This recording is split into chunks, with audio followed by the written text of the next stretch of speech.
Punjabi radio USA ਸੁਣ ਰਹੇ ਸਾਰੇ ਹੀ ਮਾਣਯੋਗ ਅਤੇ ਸਤਿਕਾਰਤ ਸਰੋਤਿਆਂ ਨੂੰ ਪੰਜਾਬੀ ਰੇਡੀਓ USA ਦੀ ਟੀਮ ਅਤੇ ਮੇਰੇ ਰਾਜਕਨਵੀਰ ਸਿੰਘ ਵੱਲੋਂ ਆਪ ਜੀ ਨੂੰ ਬਹੁਤ ਪਿਆਰ ਸਤਿਕਾਰ ਸਾਹਿਬ ਦੋਨੋਂ ਅੱਜ ਜੋੜ ਕੇ ਨਿੱਘੀ ਜਿਹੀ ਸਤਿ ਸ੍ਰੀ ਅਕਾਲ। ਸਭ ਨੂੰ ਜੀਆਂ ਨੂੰ ਆਖਦੇ ਹਾਂ। ਸੋ ਤੇ ਪ੍ਰੋਗਰਾਮ ਖਬਰ ਤੇ ਨਜ਼ਰ ਦੇ ਵਿੱਚ ਆਪ ਸਭ ਦਾ ਸਵਾਗਤ ਹੈ। ਅੱਜ 21 ਅਪ੍ਰੈਲ ਦਿਨ ਵੀਰਵਾਰ ਸਵੇਰ ਦੇ ਖਬਰਾਂ ਦੇ ਅੱਜ ਦੇ ਇਸ ਬੁਲਟਨ ਦੇ ਵਿੱਚ ਸਾਡੇ ਨਾਲ ਹੁਣ ਜੁੜ ਚੁੱਕੇ ਨੇ ਮਲੋਟ ਸਟੂਡੀਓਜ਼ ਤੋਂ ਮਿੰਟੂ ਗੁਰੂਸਰੀਆ ਜੀ। ਮਿੰਟੂ ਜੀ ਜੀਆਂ ਨੂੰ ਪਿਆਰ ਭਰੀ ਨਿੱਘੀ ਸਤਿ ਸ੍ਰੀ ਅਕਾਲ। ਸ਼ੁਕਰੀਆ ਜੀ, ਸਾਰਿਆਂ ਨੂੰ ਸਤਿ ਸ੍ਰੀ ਅਕਾਲ ਜੀ। ਸਾਡੇ ਅੱਜ ਦੇ ਪ੍ਰੋਗਰਾਮ ਖਬਰ ਤੇ ਨਜ਼ਰ ਉਸ ਨੂੰ ਸਪਾਂਸਰ ਕਰਦੇ ਨੇ ਖਾਲਸਾ ਇੰਸ਼ੋਰੈਂਸ ਏਜੰਸੀ ਵਾਲੇ, ਜਿਨ੍ਹਾਂ ਦੇ ਕੋਲੋਂ ਤੁਸੀਂ ਹਰ ਤਰ੍ਹਾਂ ਦੀ ਇੰਸ਼ੋਰੈਂਸ ਕਰਵਾ ਸਕਦੇ ਹੋ। ਇੰਸ਼ੋਰੈਂਸ ਬਾਰੇ ਪਤਾ ਕਰਨ ਲਈ ਕਾਲ ਕਰ ਸਕਦੇ ਹੋ ਨੰਬਰ 408 272 2500 ਦੇ ਉੱਤੇ। ਇਸ ਦੇ ਨਾਲ ਸੂਬੇਦਾਰ ਸੁਰਜੀਤ ਸਿੰਘ ਖੰਗੂੜਾ, ਗੁਰਦੀਪ ਸਿੰਘ ਵਿਰਦੀ, ਨਵਜੋਤ ਕੌਰ ਕਲੋਟੀ, ਰਿਸ਼ਪਾਲ ਕੌਰ ਪਿੰਡ ਮਲਿਕਪੁਰ ਪੰਜਾਬ ਵਾਲੇ, ਸਤਨਾਮ ਸਿੰਘ ਗਿੱਲ, ਸੁਰਿੰਦਰ ਕੌਰ ਧਾਮੀ, ਮੱਖਣ ਸਿੰਘ ਮਾਨ, ਸੁਰਿੰਦਰ ਸਿੰਘ ਕਾਲੋਂ, ਕਾਬਲ ਸਿੰਘ ਬੈਂਸ ਅਤੇ ਦਲਬੀਰ ਸਿੰਘ ਗਿੱਲ ਜੀ। ਇਹਨਾਂ ਸਾਰਿਆਂ ਦਾ ਬਹੁਤ ਬਹੁਤ ਧੰਨਵਾਦ। ਜੇਕਰ ਤੁਸੀਂ ਜਾਂ ਕੋਈ ਹੋਰ ਕਾਰੋਬਾਰ ਇਸ ਪ੍ਰੋਗਰਾਮ ਨੂੰ ਸਪਾਂਸਰ ਕਰਨਾ ਚਾਹੁੰਦੇ ਹੋ, ਸੰਪਰਕ ਕਰ ਸਕਦੇ ਹੋ ਨੰਬਰ 408 722 7698 408 722 7698 ਦੇ ਉੱਤੇ। ਤਾਂ ਮਿੰਟੂ ਜੀ, ਗੱਲਬਾਤ ਦਾ ਸਿਲਸਿਲਾ ਸ਼ੁਰੂ ਕਰਦੇ ਹਾਂ। ਵੱਡੇ ਬਾਦਲ ਕਹਿੰਦੇ ਜੀ ਬੋਲੇ ਨੇ ਵੀ ਕਿਸਾਨਾਂ ਦਾ ਭੁਗਤਾਨ ਰੋਕਣ ਲਈ ਕਾਂਗਰਸ ਤੇ ਆਪ ਵਾਲਿਆਂ ਨੇ ਹਵਨ ਕਰਵਾਏ ਆ। ਆਪ ਤੇ ਕਾਂਗਰਸ ਵਾਲਿਆਂ ਨੂੰ ਸਾਂਝਾ ਪੰਡਤ ਕਿੱਥੋਂ ਮਿਲ ਗਿਆ ਜੀ, ਜਿਨ੍ਹਾਂ ਨੇ ਇਕੱਠਿਆਂ ਨੇ ਹਵਨ ਕਰਾਏ ਜੀ। ਮੈਂ ਤੇ ਇਹ ਸੋਚਣ ਡਿਆ ਉਦੋਂ ਦਾ, ਜੇ ਹਵਨ ਕਰਾਏ ਆ ਆਮ ਆਦਮੀ ਪਾਰਟੀ ਤੇ ਕਾਂਗਰਸ ਨੇ, ਇਹ ਨਹੀਂ ਦੱਸਿਆ ਬਾਦਲ ਸਾਹਿਬ ਨੇ ਉਹ ਇਕੱਠੇ ਇੱਕ ਪੰਡਾਲ ਚ ਕਰਾ ਲਏ ਜਾਂ ਅੱਡ ਅੱਡ ਇਹਨਾਂ ਨੇ ਕਿਤੇ ਉਹ ਲਾਇਆ ਸੀਗਾ ਜਿਹੜਾ ਉਹ ਲੱਗਦਾ ਹੁੰਦਾ ਹਵਨ ਕਰਾਉਣ ਦੀ, ਜੋ ਸਾਰਾ ਪੰਡਾਲ ਸਿਸਟਮ ਉਹ ਸਾਂਝਾ ਸੀ ਜਾਂ ਅੱਡੋ ਅੱਡ ਸੀਗਾ, ਇਹ ਬਾਦਲ ਸਾਹਿਬ ਦੱਸਣਗੇ। ਪਰ ਜੋ ਕੈਸ਼ ਕ੍ਰੈਡਿਟ ਲਿਮਿਟ ਨੂੰ ਲੈ ਕੇ ਇੱਥੇ ਖਿੱਚਾਤੂ ਚੱਲਦੀ ਪਈ ਹੈ, ਸਿਆਸੀ ਖਿੱਚਾਤੂ, ਉਹ ਕੈਸ਼ ਕ੍ਰੈਡਿਟ ਲਿਮਿਟ ਦਾ ਪੈਸਾ ਜਾਰੀ ਹੋਣ ਦੇ ਬਾਅਦ ਵੀ ਰੁਕ ਨਹੀਂ ਰਹੀ, ਉਹ ਰੱਸਾਕੱਛੀ ਹਾਲੇ ਵੀ ਚੱਲਦੀ ਪਈ ਹੈ। ਬਾਦਲ ਸਾਹਿਬ ਵੈਸੇ ਆਮ ਤੌਰ ਤੇ ਦੇਖਿਆ ਕਿ ਬਾਦਲ ਸਾਹਿਬ ਆਪਣਾ ਜਿਹੜਾ ਕੰਟਰੋਲ ਹੈ ਆਪਦੇ ਆਪ ਤੇ ਉਹ ਗਵਾਉਂਦੇ ਨਹੀਂ ਛੇਤੀ, ਆਪਣਾ ਆਪ ਖੋਂਦੇ ਨਹੀਂ ਗੇ। ਪਰ ਆਹ ਜਿਹੜਾ ਇਹਨਾਂ ਦਾ ਬਿਆਨ ਹੈ ਬੜਾ ਸਖਤ ਹੈ, ਬੜਾ ਮਾਇਨੇ ਕੱਢਣ ਵਾਲਾ ਆ, ਇਹਨੂੰ ਰਿੜਕਣ ਵਾਲਾ ਇਸ ਬਿਆਨ ਨੂੰ। ਉਹ ਕਹਿੰਦੇ ਕਿ ਜੀ ਜਿਹੜੀ CCL ਦੀ ਰਕਮ ਰੁਕੀ ਪਈ ਸੀ, ਇਹ ਨਾ ਮਿਲਣ ਲਈ ਇਹ ਲੋਕ ਹਵਨ ਕਰ ਰਹੇ ਸੀ, ਯਾਨੀ ਸੁੱਖਾਂ ਸੁੱਖ ਦੇ ਪਏ ਸੀ, ਸਾਰਾ ਕੁਛ ਕਰਦੇ ਪਏ ਸੀ। ਉਹਨੇ ਬਾਦਲ ਸਾਹਿਬ ਨੇ ਇੱਥੋਂ ਤੱਕ ਕਿਹਾ ਕਿ ਇਹ ਬੜਾ ਧੱਕਾ ਮਜ਼ਾਕ ਹੈ ਕਿਸਾਨਾਂ ਦੇ ਨਾਲ ਕਿ ਤੁਸੀਂ ਕਿਸਾਨ ਮਰ ਰਿਹਾ ਕਿ ਤੁਸੀਂ ਇਹ ਸੁੱਖਾਂ ਸੁੱਖ ਦੇ ਜੀ ਕਿ ਕੈਸ਼ ਕ੍ਰੈਡਿਟ ਲਿਮਿਟ ਦਾ ਪੈਸਾ ਨਾ ਮਿਲੇ। ਦੂਜੇ ਪਾਸੇ ਕੈਪਟਨ ਅਮਰਿੰਦਰ ਸਿੰਘ ਕਹਿੰਦੇ ਕਿ ਕੈਸ਼ ਕ੍ਰੈਡਿਟ ਲਿਮਿਟ ਦਾ ਜਿਹੜਾ ਮਿਲਣਾ ਉਹ ਇੱਕ ਰੂਟੀਨ ਆ, ਇੱਕ ਆਮ ਜੀ ਗੱਲ ਆ, ਤੁਸੀਂ ਇਹਦੇ ਤੇ ਜਸ਼ਨ ਨਾ ਮਨਾਓ। ਉਹ ਕਹਿੰਦੇ ਆ ਕਿ ਤੁਸੀਂ ਹਵਨ ਕਰਾਇਆ ਸਾਨੂੰ ਪੈਸਾ ਨਾ ਮਿਲੇ, ਉਹ ਕਹਿੰਦੇ ਜੀ ਤੁਸੀਂ ਜਸ਼ਨ ਨਾ ਮਨਾਓ, ਇਹ ਆਮ ਦੀ ਗੱਲ ਹੈ। ਹੁਣ ਪਤਾ ਨਹੀਂ ਜੀ ਕਿਹੜੀ ਧਿਰ ਸਹੀ ਹੈ। ਬਾਦਲ ਸਾਹਿਬ ਉਹਨਾਂ ਨੇ ਜਸ਼ਨ ਕਿੱਥੇ ਮਨਾਏ ਇਹ ਸਾਨੂੰ ਕੈਪਟਨ ਨੇ ਨਹੀਂ ਦੱਸਿਆ। ਉਹਨਾਂ ਨੇ ਪੰਡਾਲ ਕਿੱਥੇ ਲਾਏ ਯੱਗ ਵਾਸਤੇ, ਹਵਨ ਵਾਸਤੇ, ਉਹ ਇਹ ਨਹੀਂ ਦੱਸ ਰਹੇ। ਯਾਨੀ ਦੋਵੇਂ ਜਿਹੜੇ ਆ ਉਹ ਟੈਂਡ ਦੁਕਾਨਾਂ ਫਸਾਈ ਕਰਦੇ ਆ। ਉਹ ਉੱਥੋਂ ਅਮਰੀਕਾ, ਨਾਰਥ ਅਮਰੀਕਾ ਦੇ ਵਿੱਚੋਂ ਬਿਆਨ ਦੇਈ ਜਾਂਦਾ, ਇਹ ਬਾਦਲ ਸਾਹਿਬ ਇੱਧਰੋਂ ਦੇਈ ਜਾਂਦੇ ਆ ਇਹਨਾਂ ਨੇ ਹਵਨ ਕਰਾਏ। ਯਾਨੀ ਕੈਸ਼ ਕ੍ਰੈਡਿਟ ਲਿਮਿਟ ਦਾ ਜੇ ਪੈਸਾ ਮਿਲ ਵੀ ਗਿਆ ਤੇ ਬਾਦਲ ਸਾਹਿਬ ਉਹਦੇ ਤੇ ਵੀ ਸਿਆਸਤ ਕਰਦੇ ਪਏ ਆ। ਇਹਨਾਂ ਨੂੰ ਮਿਲਿਆ, ਪੰਜਾਬ ਦੇ ਕਿਸਾਨਾਂ ਨੂੰ ਇੱਕ ਆਸਥਾ ਸੂਰਜ ਦਿਖਾਈ ਦੇਣ ਲੱਗਾ ਤੇ ਕੈਪਟਨ ਸਾਹਿਬ ਉਹਦੇ ਤੇ ਵੀ ਸਿਆਸਤ ਕਰ ਰਹੇ। ਕੁੱਲ ਮਿਲਾ ਕੇ ਜਾਨੀ ਹੈ ਸਿਆਸਤ ਹੀ ਸਿਆਸਤ ਹੈ। ਹੁਣ ਜੇ ਕਿਸਾਨਾਂ ਦੀ ਗੱਲ ਕਰੀਏ ਕਿ ਇਹ ਖੁਦਕੁਸ਼ੀਆਂ ਜਿਹੜੀਆਂ ਹੋ ਰਹੀਆਂ ਇਹਦੇ ਤੇ ਜਸ਼ਨ ਨਾ ਮਨਾਓ, CCL ਦਾ ਜਿਹੜਾ ਮਿਲਣਾ ਉਹ ਆਮ ਦੀ ਗੱਲ ਆ। ਦੂਜੇ ਪਾਸੇ ਬਾਦਲ ਸਾਹਿਬ ਕਹਿ ਰਹੇ ਆ ਕਿ ਕਿਸਾਨ ਮਰ ਰਿਹਾ। ਮੈਨੂੰ ਪਤਾ ਕਿ ਕਿੰਨੀ ਉਤਸੁਕਤਾ ਦੇ ਨਾਲ ਕਿਸਾਨ ਤੇ ਉਹਦੇ ਬੱਚੇ ਫਸਲ ਬੀਜਦੇ, ਕਿਉਂਕਿ ਮੈਂ ਆਪ ਕਿਸਾਨ ਹਾਂ। ਸੋ ਇਹੋ ਜਿਹੀਆਂ ਚੀਜ਼ਾਂ ਇਮੋਸ਼ਨਲ, ਜਿਵੇਂ ਕਹਿ ਲਈਏ ਇਮੋਸ਼ਨਲ ਅਤਿਆਚਾਰ ਵੀ ਹੋ ਰਿਹਾ ਇੱਕ ਪਾਸੇ, ਦੂਜੇ ਪਾਸਿਓਂ ਮੇਰੀ ਪੂਰੀ ਜਿਹੜੀ ਵਿਰੋਧੀ ਧਿਰ ਵਾਲੀ ਸਿਆਸਤ ਉਹ ਹੋ ਰਹੀ ਹੈ। ਆਮ ਆਦਮੀ ਪਾਰਟੀ ਨੂੰ ਤੁਹਾਨੂੰ ਪਤਾ ਲੱਗੇ ਸਨ ਅੱਜ ਕੱਲ੍ਹ ਹਰੇਕ ਇੱਕ ਡੀਸੀ ਕਰਦਾ, ਉਹ ਭਾਵੇਂ ਕਾਂਗਰਸ ਜਾਂ ਭਾਵੇਂ ਅਕਾਲੀ, ਉਹਨਾਂ ਨੇ ਵਿੱਚ ਲੈ ਲੈਣਾ। ਸੋ ਇਸੇ ਤਰ੍ਹਾਂ ਫਸੀਆਂ ਹੋਈਆਂ ਨੇ। ਪਰ ਸਵਾਲ ਉਹੀ ਉੱਠਦਾ ਰਹਿ ਰਿਹਾ ਕਿ ਦੇਖੋ ਮੁੱਦੇ ਉੱਠਦੇ ਆ, ਮੁੱਦੇ ਜਿਹੜੇ ਆ ਅੱਧ ਅਧੂਰੇ ਰਹਿ ਜਾਂਦੇ ਆ। ਇਹਨਾਂ ਚੀਜ਼ਾਂ ਦਾ ਹੱਲ ਕਿਸੇ ਨੇ ਨਹੀਂ ਦੱਸਿਆ। ਪ੍ਰਕਾਸ਼ ਸਿੰਘ ਬਾਦਲ ਅੱਜ ਵੀ ਕੋਲ ਆ, ਉਹਦੇ ਕੋਲ ਸਿਆਸਤ ਵੀ ਆ, ਅੱਜ ਵੀ ਸਭ ਕੁਛ ਆ। ਜੇ ਕਿਸਾਨ ਮਰ ਰਿਹਾ ਹੈ ਤਾਂ ਪ੍ਰਕਾਸ਼ ਸਿੰਘ ਬਾਦਲ ਜੇ ਹੁਣ ਨਹੀਂ ਕੁਛ ਕਰ ਸਕਦੇ ਤੇ ਫਿਰ ਕਰਨਗੇ ਕਦੋਂ? ਫਿਰ ਉਹ ਕੈਪਟਨ ਵਾਲੀ ਥਾਂ ਤੇ ਆ ਕੇ ਰੌਲਾ ਪਾਉਣਗੇ, ਜਿਵੇਂ ਹੁਣ ਕੈਪਟਨ ਪਾ ਰਿਹਾ। ਉਹ ਵੀ ਜਦੋਂ ਸੀ ਉਦੋਂ ਵੀ ਤੇ ਹਾਲਾਤ ਇਹੋ ਜਿਹੇ ਸਨ, ਜੀ ਉਦੋਂ ਕੋਈ ਬਹੁਤੇ ਭਿੰਨ ਨਹੀਂ ਸੀ। ਯਾਨੀ ਦੋਨਾਂ ਦੀ ਸਿਆਸਤ ਹੈ ਜਿਹੜੀ ਸਮਝੋ ਕਰੇ ਆ, ਬਸ ਮੁੱਦੇ ਖੜੇ ਕਰੀ ਜਾਂਦੇ ਆ, ਜਿਵੇਂ ਮੁਰਦੇ ਕਬਰ ਚੋਂ ਪੱਟ ਕੇ ਖੜੇ ਕਰ ਦਿੰਦੇ, ਪਰ ਉਹਨਾਂ 'ਚ ਸਾਹ ਸੰਤ ਪਾਉਣ ਲਈ ਇਹਨਾਂ ਦੇ ਕੋਲ ਕੋਈ ਵੀ ਜਾਦੂ ਮੰਤਰ ਦੇਦਾ ਨਹੀਂ। ਜੀ ਜੀ ਜੀ। ਤੇ ਅਗਲੀ ਆਪਾਂ ਮਿੰਟੂ ਜੀ ਗੱਲ ਕਰਦੇ ਹਾਂ ਬੀਜੇਪੀ ਦੇ ਜਿਹੜੇ ਨੇਤਾ ਗਿਰੀਰਾਜ, ਉਹਦਾ ਇੱਕ ਹੋਰ ਵਿਵਾਦਿਤ ਬਿਆਨ ਆ, 2 ਜਵਾਕ ਵਾਲੀ ਨੀਤੀ ਲਾਗੂ ਕਰੋ। ਇਹ ਗਿਰੀਰਾਜ ਵੈਸੇ ਹੈ ਨਾ, ਜਿਹੜਾ ਗਿਰੀਰਾਜ ਜਦੋਂ ਵੀ ਬੋਲਦਾ, ਵੈਸੇ ਇਹਦਾ ਨਾਮ ਗਿਰੀਰਾਜ ਹੈ। ਗਿਰੀ ਆਪਾਂ ਕਹਿੰਦੇ ਵਾਲੀ ਗਿਰੀ, ਉਹ ਬੜੀ ਗਰਮੀਆਂ ਦੇ ਵਿੱਚ ਲੋਕ ਖਾਂਦੇ ਆ, ਠੰਡੀ ਹੁੰਦੀ ਆ, ਪਰ ਇਹ ਬੰਦਾ ਗਰਮ ਸੁਭਾਅ ਦਾ ਹੀ ਹੈ। ਨਾਰੀਅਲ ਪਾਣੀ ਗਿਰੀ ਵਾਲਾ ਉਹ ਨਹੀਂ ਹੈ, ਇਹ ਬਹੁਤ ਕਰਤਾ ਹੈ। ਪਾਕਿਸਤਾਨ ਭੇਜਣ ਵਾਲਾ ਸਭ ਤੋਂ ਪਹਿਲਾ ਬਿਆਨ ਇਹਨੇ ਦਿੱਤਾ ਸੀਗਾ 2014 ਦੇ ਜਦੋਂ ਇਲੈਕਸ਼ਨ ਹੋਏ ਸਨ, ਸਭ ਤੋਂ ਪਹਿਲਾ ਬਿਆਨ ਇਹਦਾ ਹੀ ਸੀਗਾ। ਬਾਅਦ ਦੇ ਵਿੱਚ ਸਾਰੀ ਪਾਕਿਸਤਾਨ ਟਪਾਉਣ ਲੱਗ ਪਏ ਸੀ, ਨਹੀਂ ਵੋਟ ਪਾਉਣੀ ਚੱਲ ਪਾਕਿਸਤਾਨ, ਨਹੀਂ RSS ਨੂੰ ਮੰਨਣਾ ਚੱਲ ਪਾਕਿਸਤਾਨ, ਫਿਰ ਸਾਰੀ ਪਾਕਿਸਤਾਨ ਕਹਿਣ ਲੱਗ ਪਏ ਸੀ। ਗਿਰੀਰਾਜ ਉਦੋਂ ਦਾ ਹੀ ਮੂੰਹ ਫੱਟ ਹੋਇਆ ਪਿਆ। ਹੁਣ ਵੀ ਇਹਨੇ ਧਿਆਨ ਦਿੱਤਾ, ਕਹਿੰਦਾ ਕਿ ਜੇ 2 ਬੱਚਿਆਂ ਵਾਲੀ ਪਾਲਿਸੀ ਨਹੀਂ ਅਪਣਾਵਾਂਗੇ ਤੇ ਫਿਰ ਬੱਚਿਆਂ ਦਾ, ਕੁੜੀਆਂ ਦਾ ਇੱਥੇ ਭਾਰਤ 'ਚ ਰਹਿਣਾ ਸੁਰੱਖਿਅਤ ਨਹੀਂ ਹੋਏਗਾ,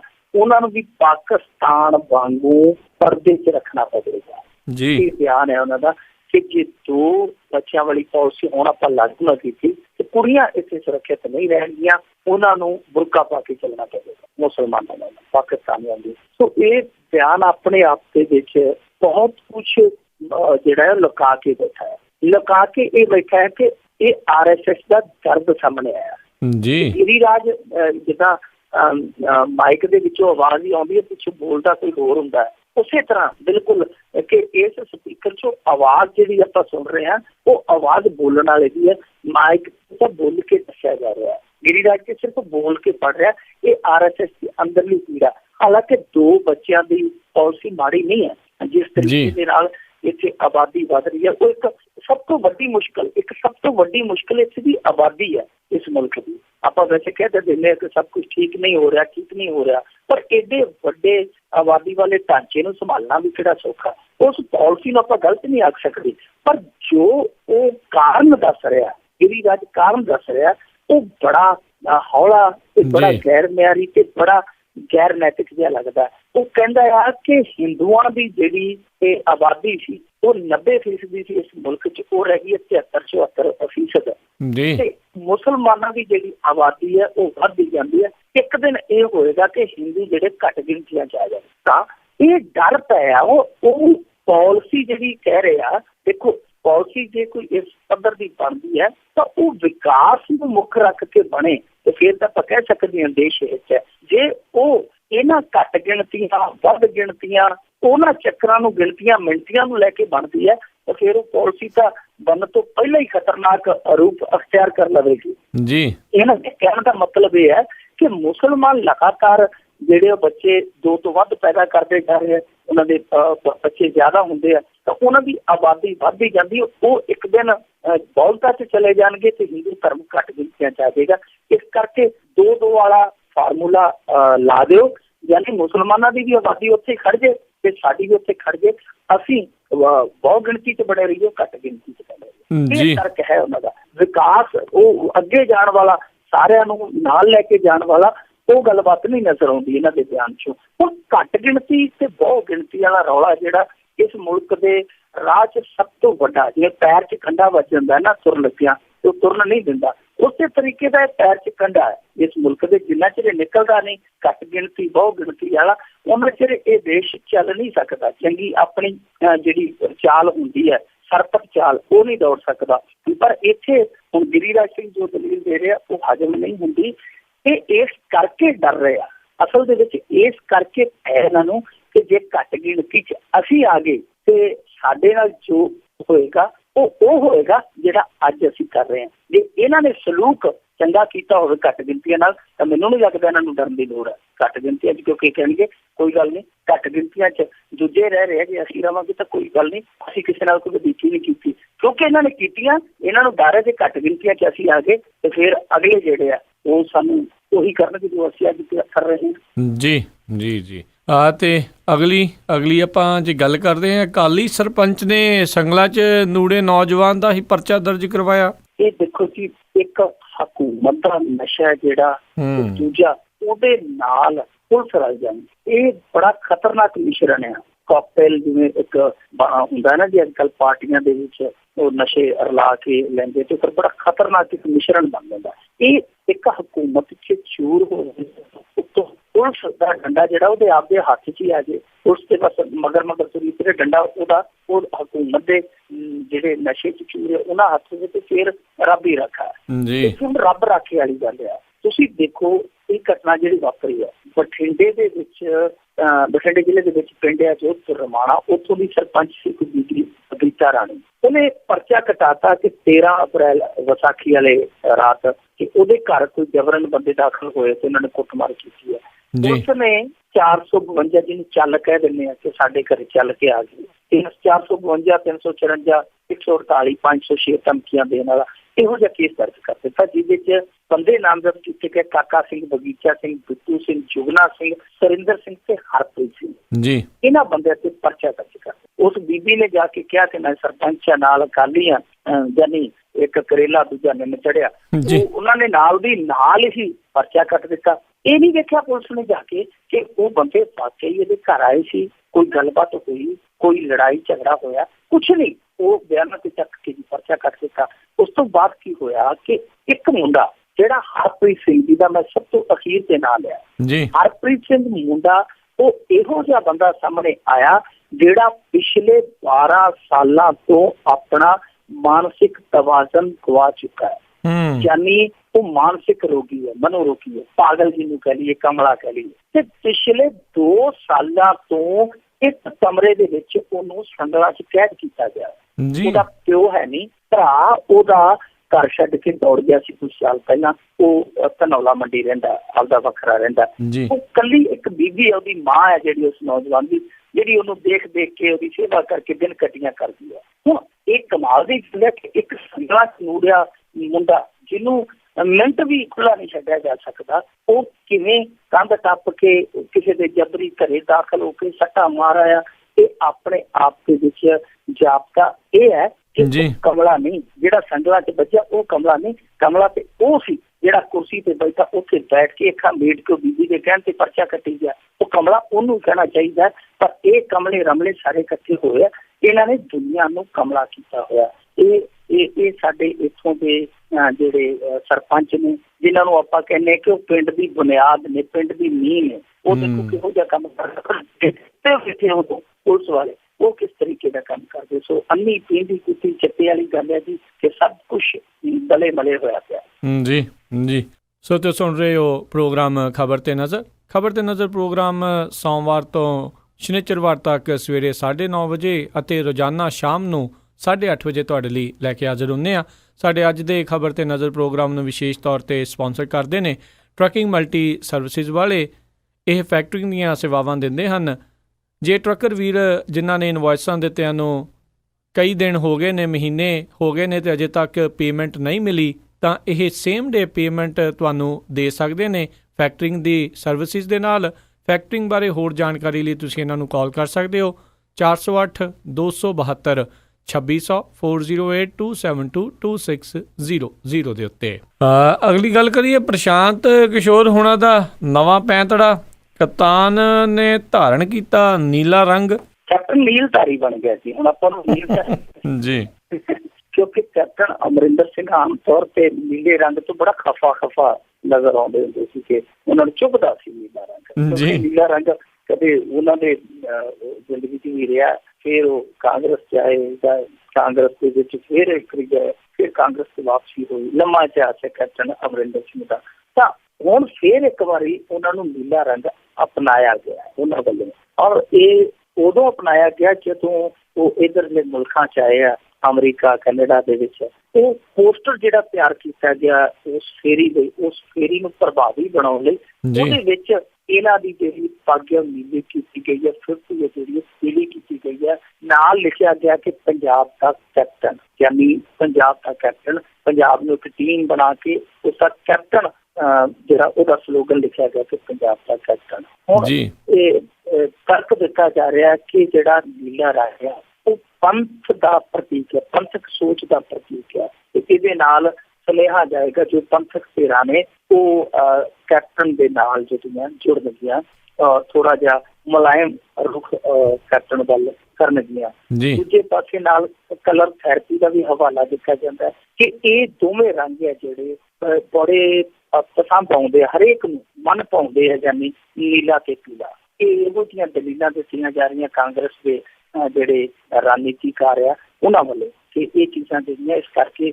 ਬਦਲਾਅ ਦਾ ਹਿੱਸਾ ਬਣੀਆਂ। ਪਰ ਮੇਰੇ ਹਿਸਾਬ ਨਾਲ ਇੱਥੇ ਰੰਗ ਲੋਕਾਂ ਨੇ ਇੰਨੇ ਵੇਖ ਲਏ ਆ ਕਿ ਹੁਣ ਜੇਕਰ ਹੋਰ ਰੰਗਾਂ ਨੂੰ ਵੇਖ ਕੇ ਉਹਨਾਂ ਨੇ ਵੋਟ ਪਾਈ ਤਾਂ ਫਿਰ ਮੈਨੂੰ ਲੱਗਦਾ ਉਹਨਾਂ ਦੇ ਜੀਵਨ 'ਚ ਕਦੇ ਰੰਗ ਆਉਣਾ ਨਹੀਂ। ਉਹ ਰੰਗ ਜਿਹੜਾ ਕਾਲਾ, ਕਾਲੇ ਦਾ ਕਾਲਾ ਹੀ ਰਹਿ ਜਾਊਗਾ। ਇਹਨਾਂ 'ਚ ਕਦੇ ਰੰਗ ਨਹੀਂ ਭਰਿਆ ਜਾਣਾ। ਜੇ ਇਹਨਾਂ ਨੇ ਹੁਣ ਵੀ ਰੰਗਾਂ ਨੂੰ ਵੇਖ ਦੇਖੋ, ਬੇਵਕੂਫ ਸਮਝਿਆ ਇਹਨਾਂ ਨੇ ਲੋਕਾਂ ਨੂੰ ਕਿ ਨੀਲੀਆਂ ਪੱਗਾਂ ਨੂੰ ਅੱਗੇ ਲੋਕ ਪੰਥਕ ਰਹਿਬਰ ਸਮਝ ਕੇ ਵੋਟ ਜੀ ਕੈਪਟਨ ਦੇ ਸਿਰ ਤੇ ਕਰਦੇ ਹੋ, ਨੀਲੀ ਤੇ ਲੋਕ ਇੱਧਰ ਨੂੰ ਵੋਟ ਲੋਕਾਂ ਦੇ ਬਾਹਰ ਕੱਢ ਕੇ ਤੁਸੀਂ ਕਿਸੇ ਬੈਂਕ ਦੇ ਵਿੱਚ ਜਮ੍ਹਾਂ ਕਰਾਏ, ਕਿਸੇ ਲੋਕਰ ਦੇ ਵਿੱਚ ਰੱਖੇ ਹੋਏ ਆ ਕਿ ਜੋ ਮਰਜ਼ੀ ਤੁਸੀਂ ਦਿਖਾ ਦਿਓ, ਲੋਕ ਤੁਹਾਡੇ ਮਗਰ ਲੱਗ ਜਾਣਗੇ। ਤਾਂ ਮੈਂ ਜੀ ਕਿ ਇਹ ਰਾਜਨੀਤੀ ਕਿਸ ਤਰ੍ਹਾਂ ਦੀ, ਖੈਰ ਉਹਨਾਂ ਦਾ ਪੈਂਤੜਾ ਹੈ, ਪਰ ਜੇਕਰ ਪੰਜਾਬੀ ਅਜੇ ਵੀ ਦਸਤਾਰਾਂ ਦੇ ਐਸ ਹਾਲਾਤ ਦੇ ਬਾਵਜੂਦ ਤੇ ਫਿਰ ਇਹਨਾਂ ਦੇ ਲਈ ਦੁਆ ਹੀ ਕਰ ਸਕਦੇ ਹਾਂ ਕਿ ਕੁਛ ਨਹੀਂ ਕਰ ਸਕਦੇ। ਜੀ ਜੀ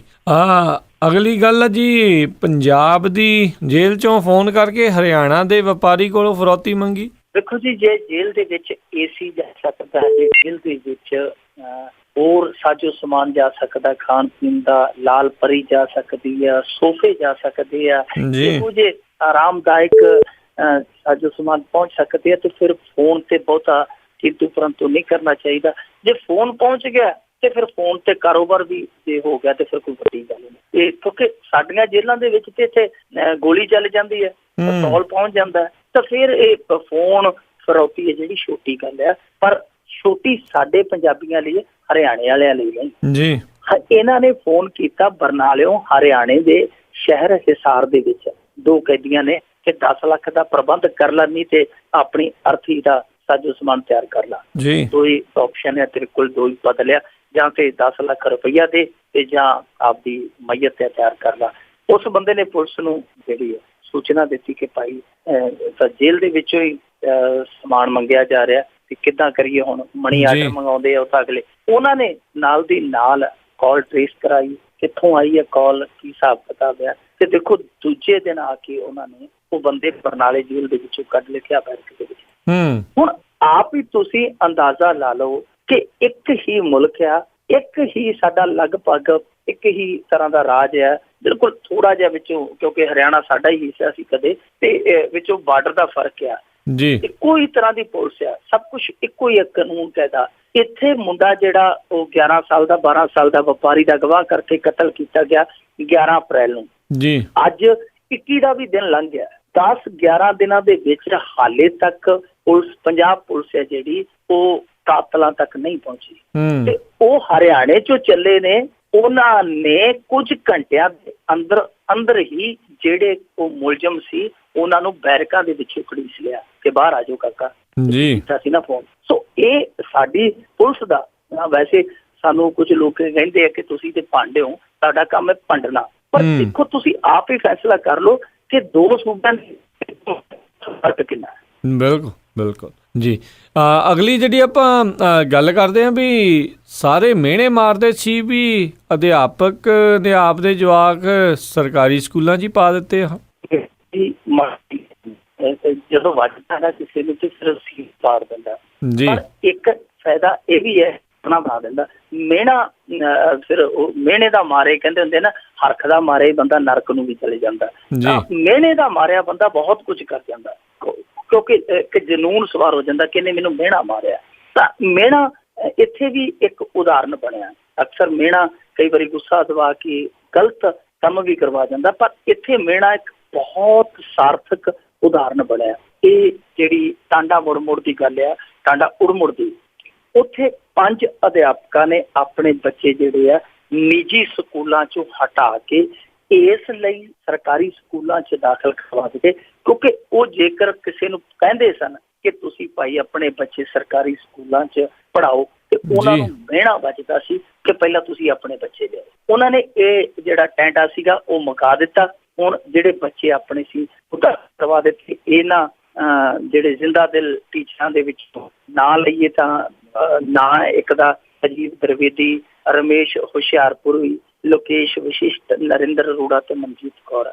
ਇਹਨਾਂ ਨੇ ਇਹ ਟ੍ਰੈਂਡ ਸੈੱਟ ਕੀਤਾ ਕਿ ਆਪਣੇ ਬੱਚੇ ਨਿੱਜੀ ਸਕੂਲਾਂ ਚੋਂ ਹਟਾ ਕੇ ਜਿਹੜੇ ਸਰਕਾਰੀ ਸਕੂਲ ਹੈ, ਜਨਤਕ ਸਕੂਲ ਹੈ, ਉਹਨਾਂ ਦੇ ਵਿੱਚ ਐਡਮਿਟ ਕਰਾਏ ਆ, ਦਾਖਲ ਕਰਵਾਏ ਆ।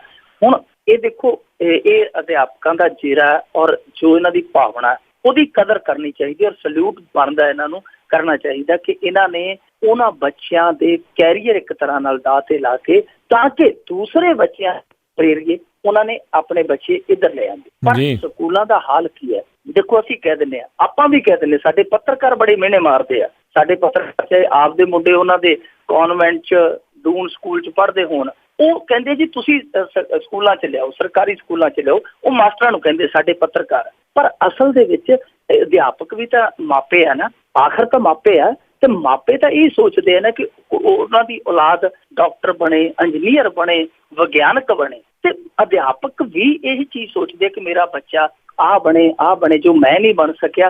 ਹਰੇਕ ਪਿਤਾ ਇਹੀ ਸੋਚਦਾ, ਮਾਤਾ ਇਹੀ ਸੋਚਦੀ ਹੈ ਕਿ ਜੋ ਅਸੀਂ ਨਹੀਂ ਬਣ ਸਕੇ ਇਹ ਬਣ, ਤੇ ਵੱਧ ਕੇ ਸੋਚਦਾ ਬੰਦਾ। ਤੇ ਟੀਚਰ ਦੀ ਵੀ ਇਹੀ ਖਵਾਇਸ਼ ਹੁੰਦੀ ਹੈ। ਤੇ ਸਰਕਾਰੀ ਸਕੂਲਾਂ 'ਚ ਹਾਲ ਕੀ ਹੈ? ਮੰਨ ਲਓ ਅੱਜ ਇੱਕ ਅਧਿਆਪਕ ਨੇ ਆਪਣੇ ਬੱਚੇ ਨੂੰ ਡਾਕਟਰ, ਕਿ ਪੂਰੇ ਪੰਜਾਬ ਦੇ ਵਿੱਚੋਂ ਤੁਸੀਂ ਲੱਭ ਲਓਗੇ ਸਕੂਲ ਜਿਹਦੇ 'ਚ ਉਸ ਵਿਸ਼ੇ ਦੇ ਨਾਲ ਜੁੜਿਆ ਜਿਹੜਾ ਟੀਚਰ ਹੋਏਗਾ ਸਕੂਲਾਂ 'ਚ, ਡਾਕਟਰੀ ਲਾਈਨ ਨਾਲ ਜੁੜਿਆ ਜਾਂ ਵਿਗਿਆਨਕ ਖੇਤਰ ਦੇ ਨਾਲ ਜੁੜਿਆ, ਉਹ ਸਾਰਾ ਸਾਜੋ ਸਮਾਨ ਹੋਏਗਾ? ਪ੍ਰਯੋਗਸ਼ਾਲਾਵਾਂ ਹੋਣਗੀਆਂ? ਨਹੀਂ, ਉਹ ਹੈ ਹੀ ਨਹੀਂ ਇਹਨਾਂ ਦੇ ਕੋਲ, ਨਾ ਤਕਨੀਕ ਆ ਨਾ ਟੀਚਰ ਆ। ਤੇ ਫਿਰ ਜਿਹਨੇ ਆਪਣੇ ਬੱਚੇ ਨੂੰ ਚੰਗਾ ਪੜ੍ਹਾਉਣਾ ਲਿਖਾਉਣਾ, ਕਿਸੇ ਖੇਤਰ 'ਚ ਲਿਜਾਣਾ ਹੈ, ਤਾਂ ਉਹ ਹੁਣ ਮਾਸਟਰ ਵਿਚਾਰਾ ਆਪ, ਉਹ ਮਾਸਟਰ ਪੰਜਾਬੀ ਦਾ ਤੇ ਉਹਨੇ ਆਪਦੇ ਮੁੰਡੇ ਕੁੜੀ ਨੂੰ ਡਾਕਟਰ ਬਣਾਉਣਾ। ਹੁਣ ਪੰਜਾਬੀ ਦੇ ਅਧਿਆਪਕ ਨੂੰ ਜੇ ਆਪਾਂ ਆਖੀਏ ਕਿ ਤੂੰ ਮੈਡੀਕਲ ਦੀ ਪੜ੍ਹਾਈ ਕਰਾਈ ਜਾ, ਤੇ ਇਹ ਤਾਂ ਅਨਿਆਏ ਆ ਨਾ। ਤਾਂ ਇਹ ਜ਼ਰੂਰੀ ਹੈ ਕਿ ਅਧਿਆਪਕਾਂ ਨੂੰ ਇਹ ਮਿਹਣਾ ਮਾਰਨ ਤੋਂ ਪਹਿਲਾਂ ਸਾਨੂੰ ਸਰਕਾਰ ਨੂੰ ਮਿਹਣਾ ਮਾਰਨਾ ਚਾਹੀਦਾ।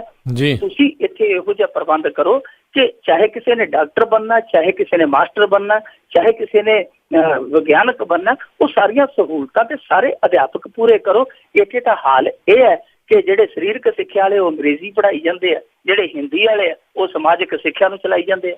ਜੀ ਬਿਲਕੁਲ ਜੀ, ਬਿਲਕੁਲ ਏਦਾਂ ਹੀ ਚੱਲਦਾ ਹੈ। ਤੇ ਅਗਲੀ ਜਿਹੜੀ ਆਪਾਂ ਗੱਲ ਕਰਦੇ ਹਾਂ ਜੀ, ਮੁਫਤ ਦੇ ਵਿੱਚ ਮਿਲਣ ਵਾਲਾ ਟਿਊਬਵੈੱਲ ਕਨੈਕਸ਼ਨ ਅਕਾਲੀਆਂ ਦੇ ਕੋਟੇ 'ਚ ਲੱਖ ਦਾ ਹੋਇਆ ਆ। ਦੇਖੋ ਕਿੱਡਾ ਭਰਮ ਭੁਲੇਖਾ ਖੜਾ ਕੀਤਾ ਜਾਂਦਾ। ਸਰਕਾਰ ਕਹਿੰਦੀ ਕੁਛ ਆ, ਕਰਦੀ ਕੁਛ ਆ, ਬੋਲਦੀ ਕੁਛ ਆ, ਹਕੀਕਤ ਕੁਛ ਆ। ਇਹਨਾਂ ਨੇ 1,60,000 ਕਨੈਕਸ਼ਨ ਲੜ ਘੁਲ ਕੇ ਖਲਵਾਇਆ, ਕਿਉਂਕਿ ਉਹ ਪਹਿਲਾਂ ਕੇਸ ਚੱਲ ਗਿਆ ਸੀ ਗ੍ਰੀਨ ਟ੍ਰਿਬਿਊਨਲ ਕੋਲ। ਉੱਥੇ ਜਾ ਕੇ ਮਸਾਂ ਇਹਨਾਂ ਨੇ ਸਾਲ 6 ਮਹੀਨੇ ਦਲੀਲਾਂ ਦੇ ਕੇ ਉਹ ਰੋਕ ਜਿਹੜੀ ਲਾਈ ਸੀ ਗ੍ਰੀਨ ਟ੍ਰਿਬਿਊਨਲ ਨੇ, ਉਹ ਖੁਲਵਾਈ। ਉਸ ਤੋਂ ਬਾਅਦ ਇਹਨਾਂ ਨੇ ਕੀ ਕੀਤਾ ਕਿ 1,60,000 ਜਿਹੜਾ ਕਨੈਕਸ਼ਨ ਸੀ, ਉਹਦੇ ਚੋਂ ਬਹੁਤੇ ਕਨੈਕਸ਼ਨ ਜਿਹੜੇ ਉਹ ਆਪਣੇ ਚੇਅਰਮੈਨਾਂ ਨੂੰ, ਆਪਣੇ ਹਲਕਾ ਇੰਚਾਰਜਾਂ ਨੂੰ ਲੋਟ ਕਰ ਦਿੱਤੇ ਕਿ ਭਾਈ ਤੁਸੀਂ ਅੱਗੇ ਅੱਗੇ ਵੰਡੀ ਚਲੋ। ਹੁਣ ਦੇਖੋ ਰੌਲਾ ਕੀ ਹੈ ਕਿ ਸਕੀਮ ਸਰਕਾਰੀ ਹੈ ਪਰ ਹੈ ਛੋਟੇ ਕਿਸਾਨਾਂ ਲਈ, ਤੇ ਹੱਥਾਂ 'ਚ ਕਿਹਨਾਂ ਦੇ ਆ? ਜਥੇਦਾਰਾਂ ਦੇ, ਹਲਕਾ ਇੰਚਾਰਜਾਂ ਦੇ ਜਾਂ ਚੇਅਰਮੈਨਾਂ ਦੇ। ਪਹਿਲੀ ਗੱਲ ਹੈ, ਹਲਕਾ ਇੰਚਾਰਜ ਕੋਈ ਸੰਵਿਧਾਨਕ ਅਹੁਦਾ ਹੀ ਨਹੀਂ, ਪਰ ਜੋ ਕਰਦੇ ਅੱਜ ਕੱਲ੍ਹ ਪੰਜਾਬ ਦੇ ਵਿੱਚ ਹਲਕਾ ਇੰਚਾਰਜ ਕਰਦੇ। ਚੈੱਕ ਵੰਡਣੇ ਤਾਂ, ਪੈਨਸ਼ਨ ਵੰਡਣੀ ਤਾਂ, ਜੇ ਕਿਸੇ ਗੱਡੇ ਨੂੰ ਝੰਡੀ ਦਿਖਾਉਣੀ ਹੈ ਤਾਂ ਹਲਕਾ ਇੰਚਾਰਜ, ਹਰੇਕ ਥਾਂ ਤੇ ਹਲਕਾ ਇੰਚਾਰਜ। ਪਰ ਇੱਥੇ ਜੋ ਕੁਛ ਹੋ ਰਿਹਾ ਉਹ ਬੜਾ ਗਲਤ ਹੋ ਰਿਹਾ। ਜਨਤਕ ਸਕੀਮ ਹੈ ਤਾਂ ਉਸ ਸਕੀਮ ਦੇ ਵਿੱਚ ਜਿਹੜੇ ਇਹਨਾਂ ਦੇ ਆਪਣੇ ਆ ਵੱਡੇ ਜ਼ਿਮੀਂਦਾਰ ਜਿਹੜੇ ਉਹ ਲਾਭ ਖੱਟ ਰਹੇ ਆ, ਜਿਹੜੇ 20 ਸਾਲ ਤੋਂ ਵੇਟਿੰਗ 'ਚ ਆ, ਜਿਨ੍ਹਾਂ ਨੇ ਸਿਕਿਉਰਿਟੀ ਭਰੀ ਹੋਈ ਹੈ 20 ਸਾਲ ਪਹਿਲਾਂ ਕਨੈਕਸ਼ਨ ਦੀ, ਉਹ ਮੂੰਹ ਅੱਡ ਕੇ ਖੜੇ ਆ ਕਿਉਂਕਿ ਉਹਨਾਂ ਨੇ ਵੋਟਾਂ ਨਹੀਂ ਪਾਈਆਂ। ਇਹ ਹੋ ਸਕਦਾ ਜਾਂ ਇਹ ਹੋ ਸਕਦਾ ਉਹਨਾਂ ਨੇ ਪਾਈਆਂ ਵੀ ਹੋਣ ਤੇ ਉਹ ਇਹਨਾਂ ਤੱਕ ਪਹੁੰਚ ਨਾ ਰੱਖਦਾ ਹੋਵੇ। ਉਹ ਬੰਦੇ ਮੂੰਹ ਚੁੱਕ ਕੇ ਖੜੇ ਆ, ਜਦਕਿ ਇਹਨਾਂ ਦੇ ਬੰਦੇ ਇਸ ਮਲਾਈ ਨੂੰ ਵੀ ਮੂੰਹ ਮਰੀ ਜਾਂਦੇ ਆ। ਹੁਣ ਇਹ ਦੂਜੀ ਗੱਲ ਜਿਹੜੀ ਇਸ ਮਸਲੇ ਦੇ ਵਿੱਚ ਸਭ ਤੋਂ ਚਿੰਤਾ ਵਾਲੀ ਹੈ ਤੇ ਸਭ ਤੋਂ ਸੋਚਣ ਵਾਲੀ ਹੈ, ਇਹ ਕਹਿੰਦੇ ਨੇ ਮੁਫਤ।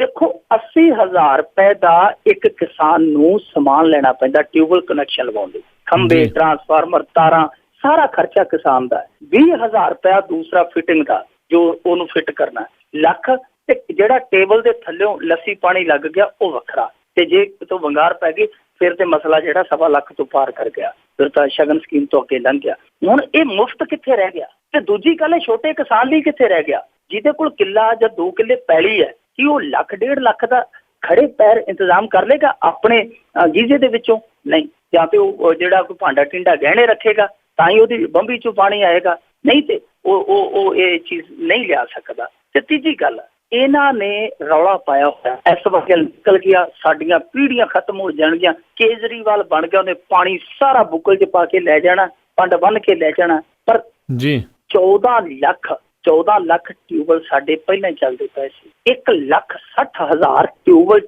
ਕਨੈਕਸ਼ਨ ਦੇਣ ਦਾ ਮਤਲਬ ਹੈ 15,60,000 ਤੱਕ ਚਲੇ ਜਾਣਾ। ਥੱਲੜੇ ਪਾਣੀ ਦੀ ਕਿਸੇ ਨੂੰ ਚਿੰਤਾ ਨਹੀਂ, ਥੱਲੜੇ ਪਾਣੀ ਨੂੰ ਇਹ ਬਚਾਉਣ ਦੀ ਕੁਛ ਨਹੀਂ ਕਰ ਰਹੇ। ਉਤਲਾ ਪਾਣੀ ਹੈ ਜਿਹੜਾ ਉਹਦੇ ਤੇ ਮਧਾਣੀ ਪਾਈ ਹੈ, ਉਹਦੇ 'ਚ ਸਿਆਸਤ ਰਿੜਕੀ ਜਾ ਰਹੀ ਹੈ, ਪਰ ਜਿਹੜਾ ਹੇਠਲਾ ਪਾਣੀ ਹੈ ਉਹਦੇ ਬਾਰੇ ਕੋਈ ਚਿੰਤਾ ਨਹੀਂ। ਸੋ ਇਹ ਜਿਹੜੀ ਸਕੀਮ ਹੈ ਉਹ ਇਸ ਕਰਕੇ ਸਕੀਮ ਉਹ ਫਿਰ ਸਰਕਾਰੀ ਸਕੀਮ ਦਾ ਨਾਂ ਆ, ਪਰ ਉਹਦੇ ਵਿੱਚੋਂ ਲਾਭ ਹੈ ਜਿਹੜਾ ਉਹ ਆਪਣੇ ਪਿਆਰਿਆਂ ਨੂੰ ਦਿੱਤਾ ਜਾ ਰਿਹਾ। ਮੁਫਤ ਸਕੀਮ ਦਾ ਰੌਲਾ ਪਾ ਕੇ ਉਸ ਮਹਿੰਗੀ ਸਕੀਮ ਤੇ ਘੁੰਡ ਪਾ ਦਿੱਤਾ ਜਾ ਰਿਹਾ। ਜੀ ਜੀ ਜੀ ਬਿਲਕੁਲ। ਤੇ ਬਹੁਤ ਬਹੁਤ ਮਿੰਟੂ ਜੀ ਤੁਹਾਡਾ ਧੰਨਵਾਦ, ਤੁਸੀਂ ਸਾਡੇ ਨਾਲ ਜੁੜੇ, ਇਹਨਾਂ ਖਬਰਾਂ ਬਾਰੇ ਸਾਨੂੰ ਵਿਸਤਾਰ ਦੇ ਵਿੱਚ ਜਾਣਕਾਰੀਆਂ ਦਿੱਤੀਆਂ। ਅਗਲੇ ਬੁਲੇਟਿਨ ਤੱਕ ਲਈ ਤੁਹਾਡਾ ਬਹੁਤ ਬਹੁਤ ਧੰਨਵਾਦ, ਮਿਹਰਬਾਨੀ, ਸਤਿ ਸ੍ਰੀ ਅਕਾਲ। ਸ਼ੁਕਰੀਆ, ਸਤਿ ਸ੍ਰੀ ਅਕਾਲ। ਇਸ ਤੋਂ ਇੱਥੇ ਹੀ ਸਾਡਾ ਅੱਜ ਦਾ ਇਹ ਪ੍ਰੋਗਰਾਮ ਖਬਰ ਤੇ ਨਜ਼ਰ ਉਹ ਵੀ ਹੁਣ ਸਮਾਪਤ ਹੁੰਦਾ ਹੈ। ਹੁਣ ਮੈਨੂੰ ਰਾਜਕਰਮੀਤ ਸਿੰਘ ਨੂੰ ਵੀ ਇਜਾਜ਼ਤ ਦਿਓ। ਮੇਰੇ ਵੱਲੋਂ ਵੀ ਆਪ ਸਭ ਨੂੰ ਬਹੁਤ ਪਿਆਰ ਸਤਿਕਾਰ ਸਹਿਤ ਦੋਨੋਂ ਹੱਥ ਜੋੜ ਕੇ ਨਿੱਘੀ ਜਿਹੀ ਸਤਿ ਸ੍ਰੀ ਅਕਾਲ। ਜਿਉਂਦੇ ਵਾਸਤੇ ਰਹੋ, ਵਾਸਤੇ ਖੇਲਦੇ ਰਹੋ, ਸੁਣਦੇ ਰਹੋ ਪੰਜਾਬੀ ਰੇਡੀਓ USA।